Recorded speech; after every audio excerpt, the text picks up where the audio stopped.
perdón. Así es, ya está con nosotros el general Paco Moncayo. Muy buenos días, qué gusto estar con ustedes, Verónica. Un placer saludarles y saludar a la gran audiencia de I-99. General, un buen día, gracias por estar con nosotros. Bueno, nos compete hablar sobre el tema de seguridad y yo la verdad voy a entrar con un tema que sí me preocupa muchísimo y esto se debe al este documento que circuló hace más o menos 5 días, hablando de ciudadanos extranjeros en territorio ecuatoriano que intentaban o que habrían planificado atentados en contra de funcionarios, del presidente y de muchos otros objetivos. ¿Usted cómo ve este tipo de situaciones y también cómo ve el tipo de accionar desde los funcionarios que tienen que ver con el tema de seguridad con respecto de esta sensible información? Le pregunto, porque usted es muy inteligenciado en estos temas y siempre antes yo recuerdo que cuando había este tipo de información bastante sensible, pues se hacía un tipo de protocolo de manejarlo de forma reservada. Hoy eso sale a la luz. Lamentablemente tenemos un montón de redes y un montón de gente que sin saber este tipo de situaciones cogen y las extienden y las publican, pero esto genera realmente incertidumbre. Bueno, en primer lugar, no importa cómo hemos llegado a conocer este tema, pero es sumamente grave y es absolutamente creíble. Ustedes saben muy bien que el crimen organizado se ha tomado el territorio ecuatoriano y que tiene una gran influencia en todos los sectores, en particular en el sector político. Uno de los grandes derrotados en las elecciones que terminaron es precisamente el crimen organizado, porque sin duda el presidente Noboa, con los errores normales en cualquier conductor de un tema tan complicado como el que vive el Ecuador, ha sido el enemigo que les ha puesto trabas fundamentales para el ejercicio de su criminal trabajo. Les quitó, por ejemplo, los centros de mando y control que eran todas las unidades o centros carcelarios. Por otro lado, les declaró la guerra con fundamentos de derecho clarísimos. O sea, les ha golpeado fuertemente en sus intereses. Ha manejado el tema de una manera adecuada y ellos son derrotados. Ahora, el crimen es internacional, transnacional. Ellos van a operar y seguramente de acuerdo con elementos que les son adeptos aquí en el país para desestabilizar al gobierno. Esto visto desde este punto de vista. Entonces, es muy importante, las medidas deben tomarse conforme a la naturaleza de la amenaza y esperamos que ya con 4 años por delante que tiene para gobernar, este asunto sea manejado de la manera más técnica, más profesional, a fin de que sigamos en esta guerra, que no es una guerra fácil de ganar. Y en este sentido, ya que usted dice, hay 4 años para definitivamente hacer las respectivas cambios y aplicar las respectivas medidas. ¿Cuáles son esas estrategias, o mejor dicho, cuáles son esas acciones que deberían darse para redireccionar la actual estrategia que se tiene a través de los bloques de seguridad, a través de un sinnúmero de medidas también que ya se han tomado y usted las ha notado muy bien? Mire, Verónica, lo primero que debemos hacer, si es que queremos combatir con éxito esta amenaza, es convertir el tema en un asunto de interés nacional, objetivo nacional, al que deben adherirse todos los partidos, movimientos, tendencias, sectores sociales, sectores académicos, sectores empresariales, porque este es un problema del Estado ecuatoriano.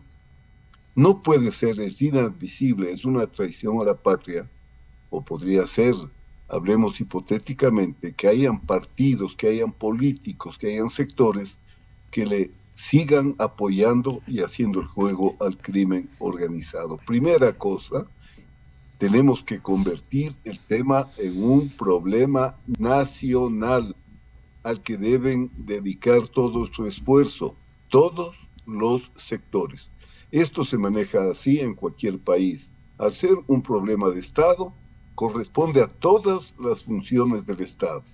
Si es que una de las funciones falla, falla todo el sistema. Vuelvo a los ejemplos. Si es que la función judicial deja libres a los criminales y todo el esfuerzo que hacen la policía, las Fuerzas Armadas, queda en el vacío, ¿cómo podemos tener éxito?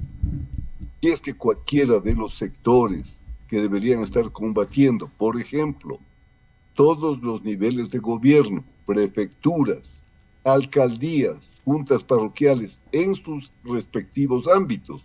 Usted sabe muy bien, yo he sido alcalde. En nuestra época, en los 2 periodos que yo fui alcalde en Quito, los alcaldes del Ecuador asumimos las responsabilidades de seguridad ciudadana. Pero claro, después dijeron que esa era competencia exclusiva del Ejecutivo, lo cual es una torpeza, es totalmente antitécnico. Bien, entonces, primer tema, convertir al asunto en un problema de Estado al que hay que atender desde todos los sectores del gobierno y desde todos los sectores de la sociedad civil. Ese es el primer tema, sacarle a la seguridad de la competencia política. Muy bien. Alberto Quintana continúa con la entrevista general. Gracias. Conversamos a esta hora con el general Paco Moncayo, ex jefe del Comando Conjunto de las Fuerzas Armadas, ex consejero de Seguridad Nacional, ex alcalde de Quito. Yo creo que eso le permite él tener una perspectiva totalmente clara. Coincido totalmente, general, en aquello, ¿no? ¿Por qué se nos hace tan complicado entender que este es un tema de Estado y que por tal tenemos que enfrentarlo justamente desde el Estado, pero también desde la sociedad civil?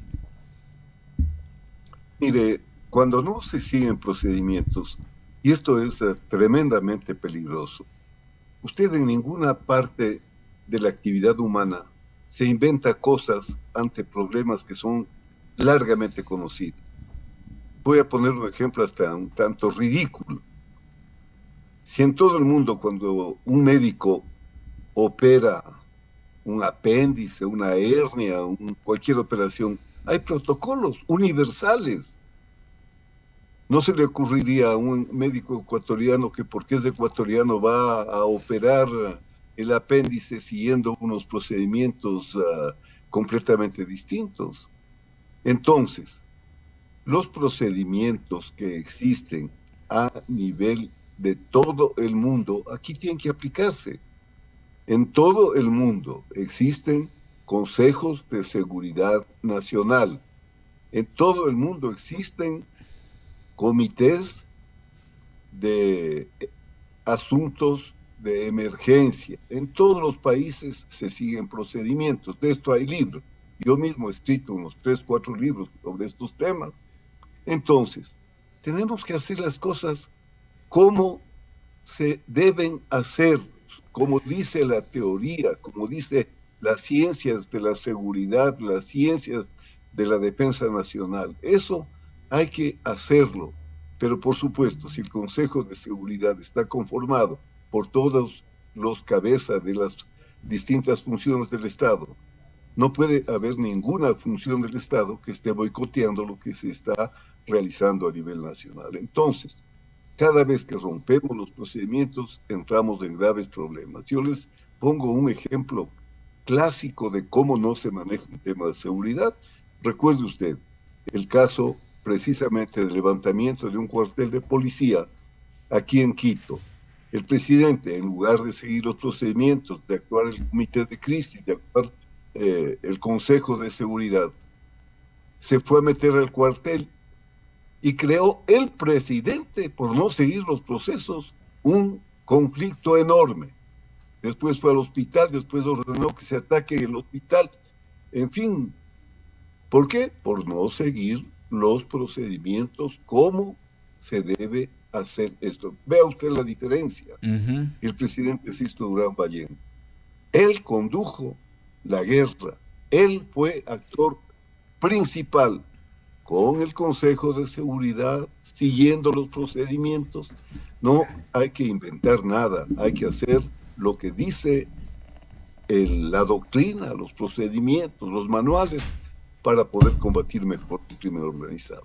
Claro, y justamente, ¿no? Escuchándolo con súper atención. Es básicamente no dejar que prime la visión política, sino más bien, pues, lo que determinan esos protocolos, ¿no? O sea, un poco es esto lo que ha afectado el hecho de que no podamos definir una política de Estado que a su vez se ha trasladado al resto de la sociedad. Cuando yo mencionaba aquello de la sociedad también, yo puedo sonar exagerado y a veces yo he sido bastante incisivo en decir que incluso desde acá, por ejemplo, hasta desde los clubes sociales, se debería pues de definir una posición. Si hay gente que tiene justamente pues un comportamiento reñido con el ordenamiento jurídico, simplemente hasta de los colegios profesionales y de los clubes sociales deben de salir. Pero aquí también hemos caído, ¿no?, como sociedad en aquello, de normalizar lo que no es normal y de justamente comenzar a volver fastuoso aquello de la ostentosidad. No importa cómo lo consiguió, pero es que anda en tremendo carrote o es el que paga la farra. Y a veces como sociedad caemos general en aquello, ¿no?, que también va sumando en este deterioro social que tiene que ver pues con la inseguridad. Claro, mire, la sociedad es importantísima. Nosotros los alcaldes, por ejemplo, trabajábamos a nivel del barrio y los libros escritos en el mundo sobre seguridad ciudadana ponen énfasis no tanto en la policía, en los militares, cuanto en la organización social, barrio organizado, barrio seguro. Pero usted se puede dar cuenta y lo acaba de expresar con mucha claridad.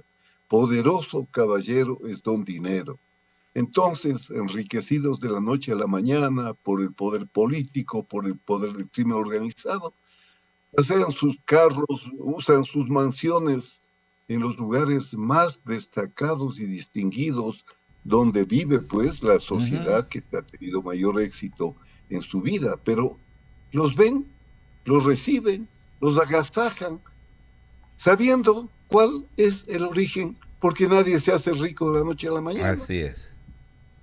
Tenemos que asumir como ecuatorianos esta dura realidad y actuar moralmente, con los valores éticos. Poderoso caballero es don dinero, pero el dinero mal habido desde la política, desde el crimen organizado, no pueden ser agasajados y homenajeados o considerados como un elemento de éxito. ¿Por qué? Porque las generaciones que vienen detrás van a ver esto como normal.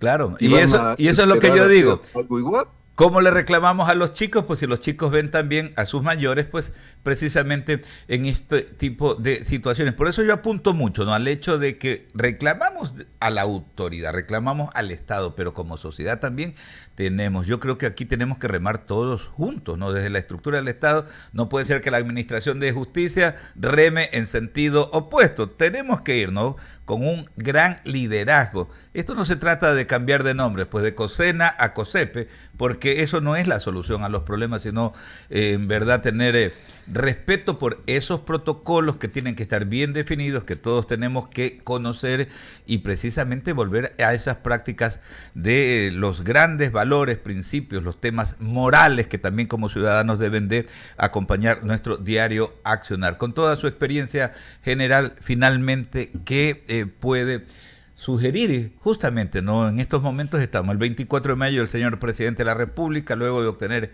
este apoyo popular, tiene una oportunidad histórica, ¿no? Un mandato de 4 años, en los cuales también, no tienen la varita mágica para solucionar todos los problemas y como sociedad debemos de estar bien claros con aquello y debemos estar dispuestos todos a poner el hombro. ¿Qué podría sugerir usted precisamente en esta materia de la seguridad? Bueno, como usted ve, hemos sugerido no al presidente, porque volvemos a decir que este no es un tema del presidente. Hay que sugerirle a la sociedad política y a la sociedad civil que no usemos este tema de la seguridad para acosarlo al presidente. Porque yo he estado cerca del presidente Lazo y he visto que los presidentes se sienten acosados y comienzan a tomar medidas improvisadas para hacerle ver a la gente que sí están trabajando por la seguridad.